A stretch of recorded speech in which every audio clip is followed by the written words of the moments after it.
Look around at the grand capitals of the world: Washington, Paris, London. Their skylines rise with proud monuments, flawless squares, and towering obelisks of stone and steel. We are told they are symbols of history, of memory, of progress. But what if the stories carved into these structures are only a facade?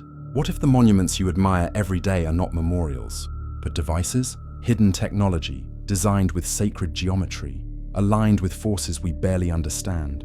Obelisks piercing the heavens, domes mirroring the celestial vault, angles so precise they echo ancient codes. Have you ever wondered why the same designs repeat across empires, across centuries? These patterns are no accident. To secret societies, geometry is not just architecture. It is ritual, a ritual to channel unseen powers, to anchor control in plain sight. And then there is the symbol, the one you have seen today without even noticing, on buildings, in logos, etched into the very fabric of your daily life. To most, it's just art, but to those who know, it is a trigger, a key, a silent command slipping past your awareness, planting itself deep in your mind. This is not coincidence. This is mind control disguised as design. Have you ever felt a strange pull when staring at certain symbols? Did you notice how they appear at every turn, as if waiting for your eyes to fall upon them? What you'll discover now may surprise you, because these patterns are not only around you, they are inside you. Before we go further, pause and look again at the world around you. Do you still see random art and monuments? Or do you see instruments of hidden power? Write in the comments, "I see the hidden signs." And don't forget to subscribe, because what comes next will reveal why these designs are not just decoration, but weapons of psychological manipulation. Stay with me. The geometry you thought was harmless will soon show its true face. The question is, are you ready to see it? The path to understanding the present leads us far back, beyond the smoke and mirrors of modern conspiracies, beyond the whispered names of the Illuminati of Bavaria or the Templars of legend. It takes us to the sand-blown temples of ancient Egypt, where a civilization mastered not only stone and mathematics, but the human mind itself. The pharaohs were not just kings, they were initiates, keepers of forbidden knowledge. They understood that shapes could speak, that geometry could pierce consciousness like a blade of light, that a symbol placed at the right angle and the right time could bend perception without a single word being spoken. Obelisks rising like frozen sunbeams, polished to reflect the sky. Domes echoing the curve of the heavens. These were not ornaments, they were instruments. The obelisk you see today in your capital city was once more than a monument to Ra. It was a receiver and a transmitter.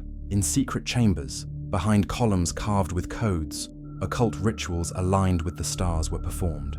Priests and architects, those shadows of the unseen, believed they could project the pharaoh's will across the city like an invisible current, a field of psychological influence that shaped behavior without the need for armies. Have you ever stood before one of these structures and felt a strange pull, a quiet pressure at the edge of your thoughts? Those secrets did not die with the dynasties. They were buried, translated, smuggled, and revived. In the centuries that followed, secret societies rose from the ashes of old empires.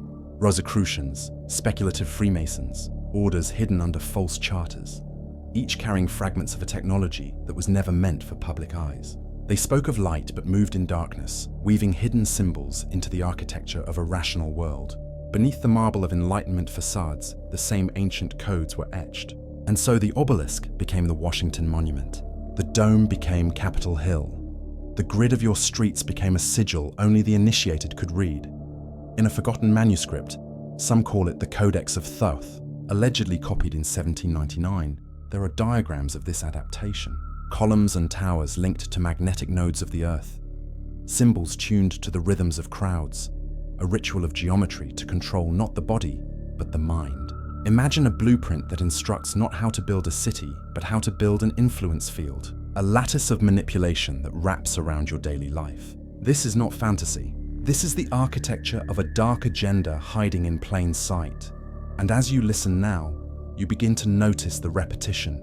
The same angles, the same alignments, the same shadows stretching across centuries. It is not just a conspiracy of men, but of patterns, like echoes from an unseen realm pressing against our reality. The obelisk on your skyline, the seal on your currency, the alignment of monuments in your city, these are not coincidences. They are instructions. They are psychological keys left waiting for a mind to unlock them. But here is the secret that breaks the spell. Once you recognize the pattern, you are no longer entirely under its sway. Awareness is the first crack in the design. When you start to see the hidden symbols, the manipulation weakens. Write in the comments, "I will not be controlled." Let that be your quiet rebellion, your awakening inside the grid, because this is only the surface. Beneath the stone and the myths, deeper than the rituals and the symbols, lies something older, stranger, and far more powerful than anyone has dared to reveal. It isn't magic, it's a dark science hidden in plain sight, a convergence of psychology, geometry, and resonance. Secret societies have always understood that the human mind is not only guided by words, but by shapes, sounds, and unseen vibrations. Mind control is not a switch you flip. It is a field you build around someone without them noticing. And the most efficient way to build that field is through hidden symbols. Every symbol carries a frequency. Your eyes may think they're just glancing, but your brain is already decoding. Even a fraction of a second is enough. The octagram, the 8-pointed star you see in floor mosaics, corporate logos, government seals, is one of the oldest of these patterns. To the uninitiated, it looks like art. To those behind the curtain, it's a key, a gateway between the physical and the spiritual, a geometry of suggestion. In occult rituals described in Forbidden Knowledge, this shape is not decorative but functional. Priests, adepts, and modern engineers of manipulation use it as a tuning fork for the psyche. By repeating its presence in monuments, media, branding, they lower your natural defenses. Each exposure is a small adjustment, imperceptible, like tiny turns of a dial. Over time, the mind becomes more receptive, more compliant. This is psychological influence at a scale that feels invisible because it rides on emotion rather than thought. Imagine a silent metronome ticking behind your reality. You don't hear it, but your body starts moving to its rhythm. The octagram does the same with your nervous system. It aligns you to a frequency where messages slide past your critical thinking. Fear feels like intuition. Apathy feels like your own decision. Conformity feels like peace. You think you've chosen, but has something chosen for you? And this isn't limited to one culture or one agenda. Across centuries, across continents, the same star appears in the shadows, on cathedral floors, in government seals, in entertainment logos. Its placement is no accident. Each point, each intersection, maps to ancient codes that were never meant for mass understanding. This is the unseen architecture of manipulation, a dark agenda cloaked in aesthetics. You may remember a time you saw that star and felt nothing, but now that you recognize it, something shifts. Awareness cracks the pattern. The octagram loses a fraction of its hidden power when you name it.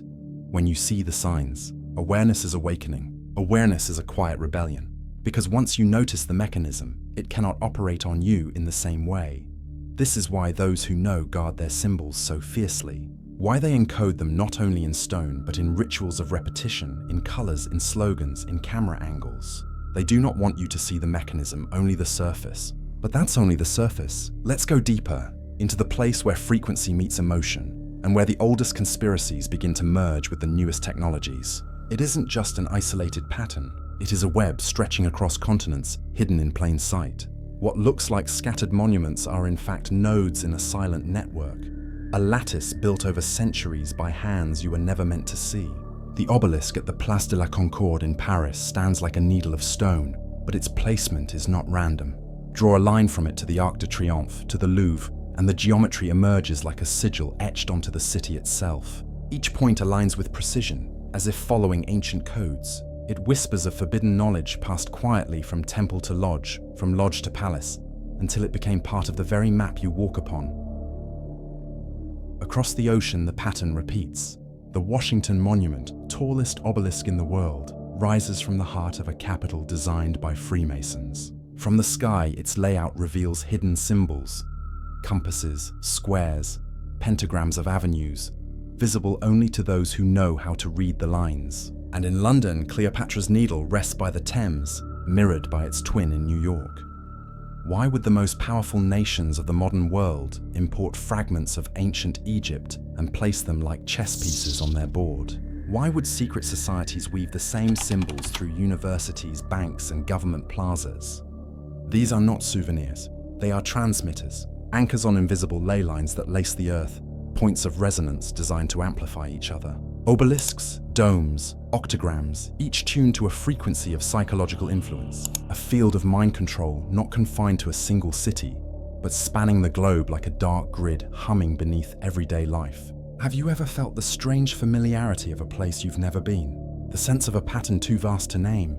That is the network at work, the unseen architecture shaping collective thought. Every monument amplifies the next, like instruments in a silent symphony. From capitals to financial centers to sacred hills, a music without sound plays constantly at the edge of awareness. It does not speak in words. It speaks in alignments, shadows, and vibrations. It shapes not just what you see, but how you feel about what you see. It makes manipulation seem like instinct, conformity like comfort. This is the dark agenda hidden behind stone and ritual, a choreography of symbols performing on the global stage. And yet, once you start to trace the lines, the grid emerges.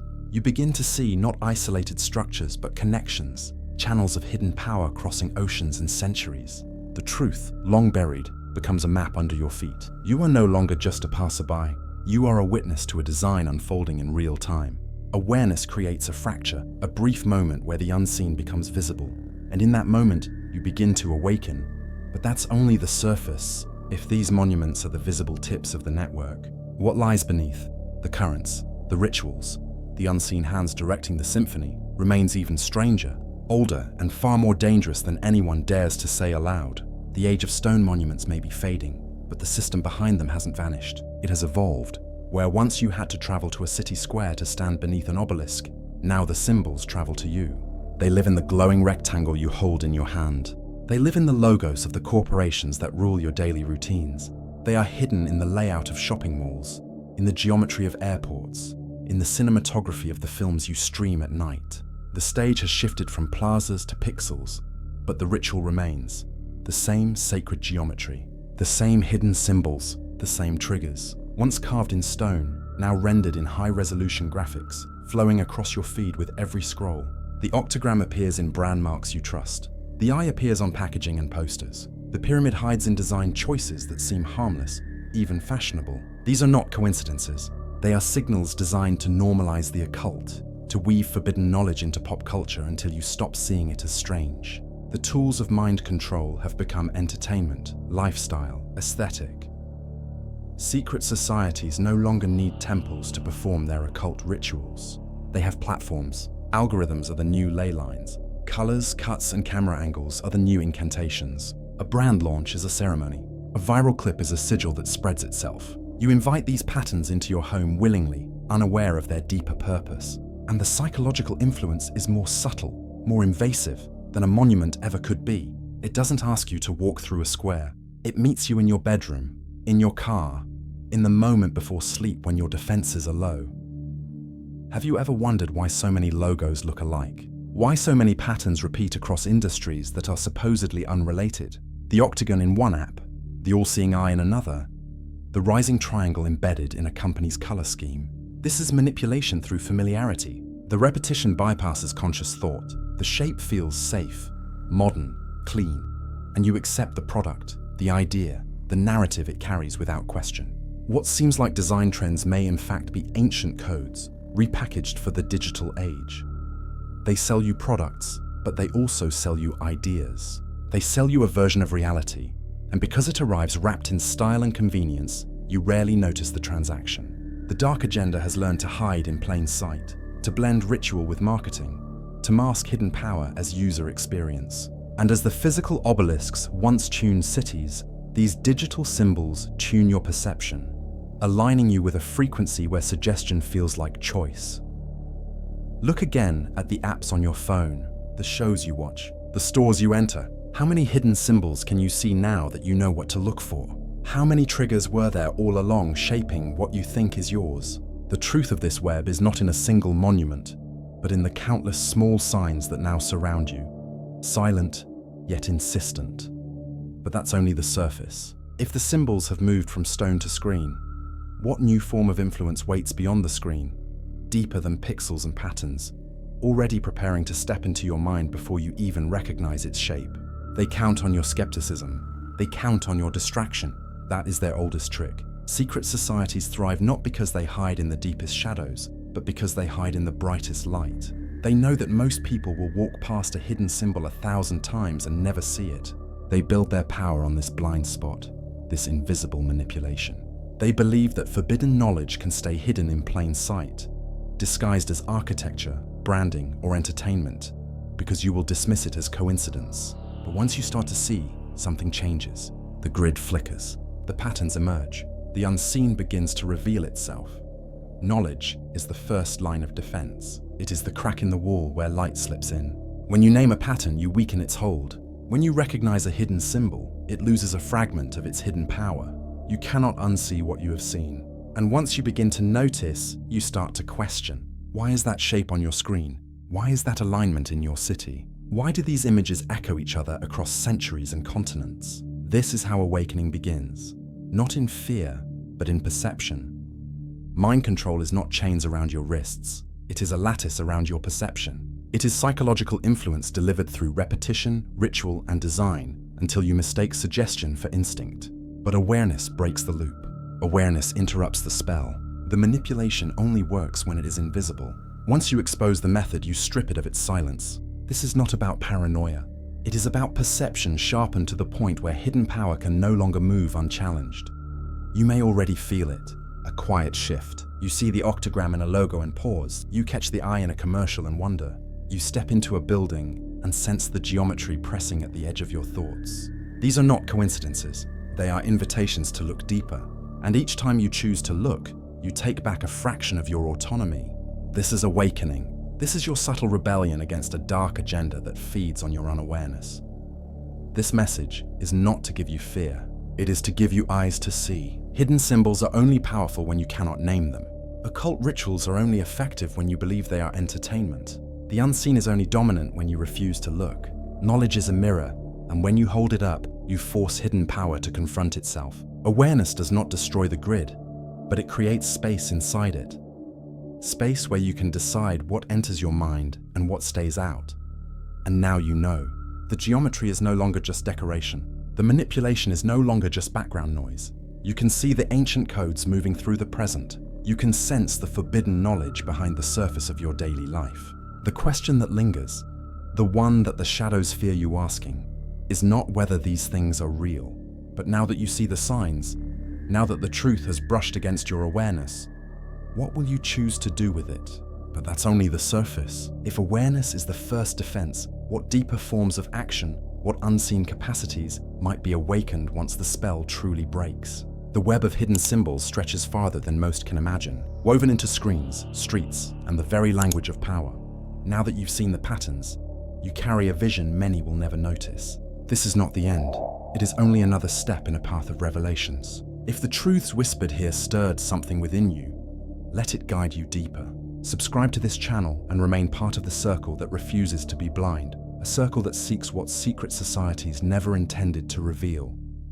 Leave your mark below with a symbolic phrase. Write, "I see the hidden truth, or no one will control my mind." Each word you place becomes a quiet act of resistance, a signal that you are awake. And if this message resonated, offer a like, an acknowledgement that the veil has shifted, that these revelations reached you. Your journey does not pause here. Another door is already opening, another layer of forbidden knowledge waiting in the shadows. Step into the next video and continue unraveling the unseen web that surrounds us all.